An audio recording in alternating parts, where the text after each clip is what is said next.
Sesekali saya ingin membicarakan tentang manajemen. Manajemen dalam versi saya adalah menyelesaikan masalah melalui orang lain atau getting things done through other people. Manajemen versi saya yang lain lagi adalah bagaimana mengeksploitasi orang lain dengan hasil maksimum dan mereka senang dieksploitasi oleh kita. Juga saya ingin membahas tentang manajemen strategi dalam artian hard skill, bukan hanya soft skill. Karena video seperti ini jarang tersedia. Apa karena memang sedikit yang mengajarkannya atau karena memang teknik manajerial ini sedikit pasarnya? Kalau di sosmed diperhatikan komentar atau status para sahabat, apa sih yang paling umum yang dibicarakan, dan apa yang umum dibicarakan itulah sebenarnya isi pikirannya secara dominan atau secara keseluruhan pada diri seseorang. Misalnya isinya adalah masalah galau, baper, pasti perasaan dan pikiran yang didominasi emosi begini karena melulu otaknya berisi hubungan percintaan, perselisihan, cemburu, iri, atau sejenisnya. Atau memang itu kesukaannya, suka drama, hidupnya bagaikan drama Korea. Gak ada masalah pun akan segera dicarikan dramanya. Atau masalah lain lagi, yaitu perpolitikan. Apa saja yang dibahasnya, pasti kekuasaan, pasti politik. Kalau sudah begini, semua pejabat jadi salah aja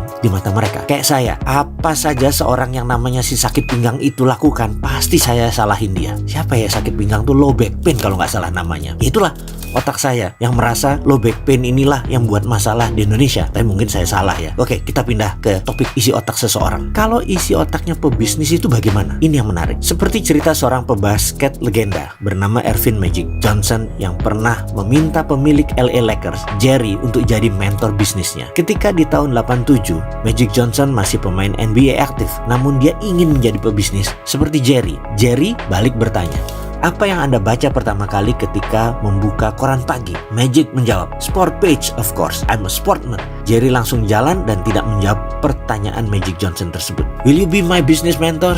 Nggak dijawab. Suatu hari, Magic berkesempatan meminta kepada Jerry hal yang sama setelah Magic berencana gantung sepatu pensiun dari NBA. Jerry pun bertanya, "Do you read newspaper this morning?" Dan dijawab oleh Magic Johnson, "Yes sir, and I read business page." Jerry mengulurkan tangan dan menjawab, "I'm your business mentor." Dan tak lama kemudian Magic Johnson membeli 5% saham LA Lakers sebagai strategi bisnis awalnya. Oke, sekarang apa moral story dari kisah Magic dan Jerry ini? Sahabat, kalau ingin memiliki materi bisnis dan manajemen lebih banyak dari sekarang, mulailah perbanyak baca buku bisnis, berkumpul dengan pedagang, berkumpul dengan pebisnis, diskusi tentang keuangan. Selama status masih aduh jemuran belum kering, rasain lu Jokowi, maka rasanya bisa ketebak isi pikirannya. Kalau beginian, kapan mau jadi makmur? Susah Anda sukses kalau pikirannya hanya politik, politik, dan politik. Mulai sekarang Anda mulai baca buku bisnis, baca koran bisnis, berkumpul sama orang bisnis yang sukses.